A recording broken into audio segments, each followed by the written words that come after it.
Live cities की night bulletin दिन भर बिहार में आपका स्वागत है। मैं गरिमा भारती। सबसे पहले आज की सुर्खियों पर एक नजर।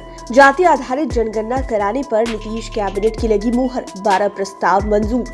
तेजस्वी ने बीजेपी पर ली चुटकी, बोले झुकती है दुनिया, झुकाने वाला चाहिए। जातीय जनगणना पर जीतन राम मांझी की हां, बेटे संतोष मांझी ने बोला ना।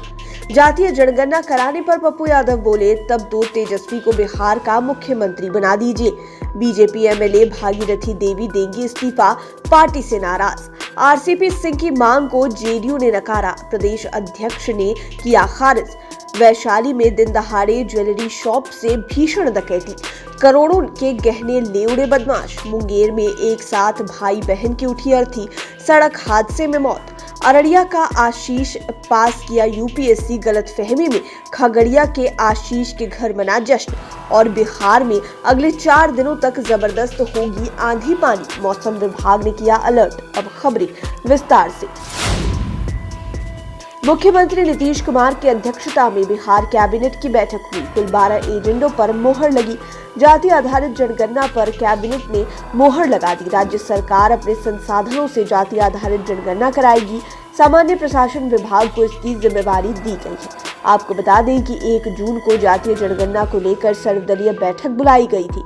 इसमें सभी दलों के नेता शामिल हुए थे। सभी ने जाति आधारित जनगणना कराने को लेकर सहमति जताई।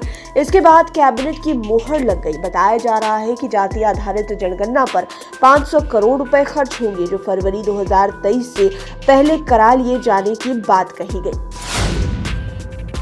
जाति जनगणना पर नीतीश कुमार ने सर्वदलीय बैठक बुलाई है और इसके बाद नेता प्रतिपक्ष तेजस्वी यादव ने गुरुवार को ट्वीट कर कहा कि झुकती है दुनिया, झुकाने वाला चाहिए। उन्होंने लिखा, हमने इन्हें अल्टीमेटम देकर आंदोलन करने की घोषणा की। आखिरकार बीजेपी बाध्य हुई और बिहार में उसे हमारे विचारों के साथ खड़े होकर समर्थन करना पड़ा।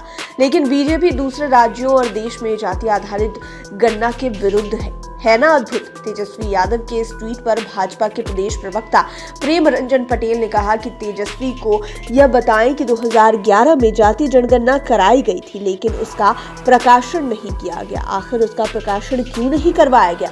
तब उनकी पार्टी की इच्छा कैसी थी? बिहार में जाति आधारित जनगणना कराई जाएगी। हम प्रमुख जीतन राम मांझी ने इसका स्वागत किया है। उन्होंने कहा कि जातीय जनगणना के सीएम नीतीश कुमार के फैसले का हिंदुस्तानी आवाम मोर्चा स्वागत करती है। हालांकि मांझी के बेटे और बिहार सरकार में मंत्री संतोष कुमार सुमन ने जातीय जनगणना का समर्थन नहीं किया। उनका मानना है कि जात पात नहीं होना चाहिए। मंत्री संतोष सुमन ने कहा है कि बिहार एक ऐसा राज्य है जहां जाति हावी है, लोग हर चीज में जाति पूछते हैं। उन्होंने कहा कि शादी ब्याह में जाति पूछी जाती है। हम तो कहते हैं कि लोग शादी ब्याह भी सब इंटरकास्ट ही कर ले, क्यों जात पात पूछते हैं? कहीं पर जाते हैं तो जात पात भी पूछा जाता है। बिहार में जातीय जनगणना कराने के सीएम के इस ऐतिहासिक फैसले को तेजस्वी ने आरजेडी की जीत बताया है। वहीं जाप सुप्रीमो पप्पू यादव ने जातीय जनगणना को लेकर बड़ा बयान दिया है। उन्होंने दलित को भारत का प्रधानमंत्री और तेजस्वी यादव को बिहार का मुख्यमंत्री बनाने की बात कही है। उन्होंने कहा कि भारत में 28-29% दलित हैं, अब तो 32% हो जाएंगे, तो घोषणा कर दीजिए कि भारत का प्रधानमंत्री वही होगा, यानी कि दलित ही पीएम होगा। उन्होंने यह भी कहा कि अत्यंत पिछड़ी जाति आज जो 23% है, तो वह भी अब 30% के पार चले गए हैं। ऐसे में कह दीजिए कि भारत में दलित और अत्यंत पिछड़ी जाति का ही सीएम होगा। पप्पू यादव ने कहा कि जिस राज्य में जिस जाति की जितनी संख्या है, उस राज्य में उस जाति का मुख्यमंत्री होना चाहिए। यानी कि पप्पू यादव के इस बयान का मतलब यही है कि जाति की संख्या के आधार पर तेजस्वी यादव को बिहार का मुख्यमंत्री होना चाहिए।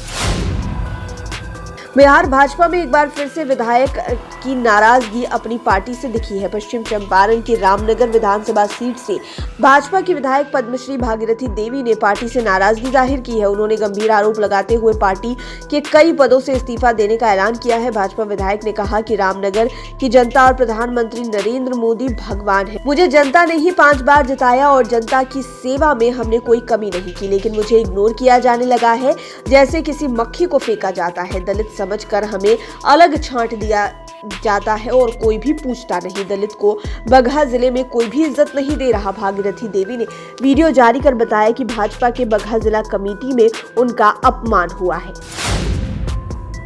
मुख्यमंत्री नीतीश कुमार की पार्टी जेडीयू ने केंद्रीय मंत्री आरसीपी सिंह का राज्यसभा का टिकट काटने के बाद अब उनकी मांग को खारिज कर दिया है। दरअसल टिकट काटने के बाद आरसीपी सिंह ने जेडीयू के शीर्ष नेतृत्व से मांग की थी कि उनके समय के बनाए गए उन प्रकोष्ठों को फिर से बहाल कर दिया जाए जो फिलहाल भंग है। साथ ही उन्होंने यह भी कहा था कि और नए प्रकोष्ठ भी बनाए जाएं। आरसीपी सिंह की इस मांग को जेडीयू प्रदेश अध्यक्ष उमेश कुशवाहा ने खारिज कर दिया है। उन्होंने साफ कहा है कि आरसीपी सिंह की इस मांग को जेडीयू कतई नहीं मानने वाली। ज्यादा प्रकोष्ठ बनाए जाने से पार्टी को कितना नुकसान हो रहा था। पार्टी को सशक्त और प्रभावी बनाने के लिए प्रकोष्ठों को प्रभावी स्वरूप प्रदान किया गया है और इसलिए प्रकोष्ठों की संख्या कम की गई है। वैशाली में बदमाशों ने दिन दहाड़े ज्वेलरी दुकान से 20 मिनट में 1 करोड़ से भी ज्यादा के जेवर और नकदी लूट लिए। बदमाशों ने दुकान के मालिक, स्टाफ और कस्टमर को बंधक बना लिया। विरोध करने पर दुकान के मालिक की जमकर पिटाई की। 8 की संख्या में घुसे बदमाश दुकान के अंदर लूटपाट करते रहे और बाहर भीड़ खड़ी तमाशा देखती रही। लूटपाट के बाद अपराधी दुकान में लगे सीसीटीवी का डीवीआर भी अपने साथ ले गए। घटना की सूचना मिलते ही वैशाली एसपी मनीष कुमार दलबल के साथ मौके पर पहुंचे और मामले की जांच में जुट गए हैं। प्रत्यक्षदर्शियों के मुताबिक दोपहर के 2 बजे 8 की संख्या में आए अपराधियों ने श्री कृष्णा ज्वेलर्स में ग्राहक बनकर लूटपाट की। मुंगेर के कोतवाली थाना क्षेत्र अंतर्गत दीनदयाल चौक के पास रहने वाले युवा व्यवसायी अमन कुमार और उसकी बहन राखी कुमारी की सड़क दुर्घटना में घायल होने के बाद मौत हो गई। इसके बाद दोनों की अर्थी एक साथ दीनदयाल चौक से निकली। भाई बहन के जनाजे में शहर के सभी व्यवसायी शामिल हुए। पूरे शहर की दुकानें आज बंद रही। लोगों ने नम आंखों से भाई बहन के जनाजे को विदा किया और कहा कि भगवान ऐसा दिन किसी को ना दिखाए। दोनों का अंतिम संस्कार लाल दरवाजा घाट पर हुआ। पूरा शहर गमगीन है भाई बहन की मौत पर और दोनों का जनाजा एक साथ निकलने पर लोगों की आंखें भरी हुई थी। बिहार के खगड़िया का एक परिवार अपने बेटे का यूपीएससी पास होने की खुशी मनाता रहा। यहाँ तक कि डीएम तक ने फोन करके परिवार को बधाई दे दी। मिठाइयां तक बट गई, लेकिन यह खुशी 24 घंटे भी नहीं रही। जब बेटे के दोस्त ने बताया कि वह अपना आशीष नहीं बल्कि अररिया का आशीष है, तब परिवार ने रोल नंबर का मिलान किया तो पता चला कि उनका बेटा आशीष कुमार नहीं बल्कि अररिया के आशीष कुमार का रिजल्ट है, जिन्हें यूपीएससी में 85वीं रैंक मिली है। आशीष की मां ने बताया कि यूपीएससी की परीक्षा में रोल नंबर से मिलान करने में गलती हुई। आशीष का रिजल्ट नहीं हुआ है बल्कि अररिया जिले के आशीष का रिजल्ट हुआ है। उत्तरी बिहार के तकरीबन सभी जिलों में अगले 4 दिन जबरदस्त आंधी पानी के आसार हैं। इस दौरान ठनका गिरने की आशंका है। आईएमडी ने उत्तरी बिहार के सभी जिलों के लिए अलर्ट किया है। रिपोर्ट के मुताबिक इस दौरान कमोबेश पूरे प्रदेश में 30 से 40 किलोमीटर प्रति घंटे की रफ्तार से हवा चलने की आशंका है। दक्षिणी बिहार में उमस भरी गर्मी का दौर चलता रहेगा। यहाँ छिटपुट जगहों पर आंधी पानी के आसार हैं। दरअसल बिहार के रास्ते एक ट्रफ लाइन गुजर रही है। इसकी वजह से क्षेत्र में चक्रवाती कम दबाव का केंद्र उत्तर बिहार में बन रहा है। पूर्वैया चलने से उमस भरी गर्मी से अभी राहत मिलने के आसार नहीं है।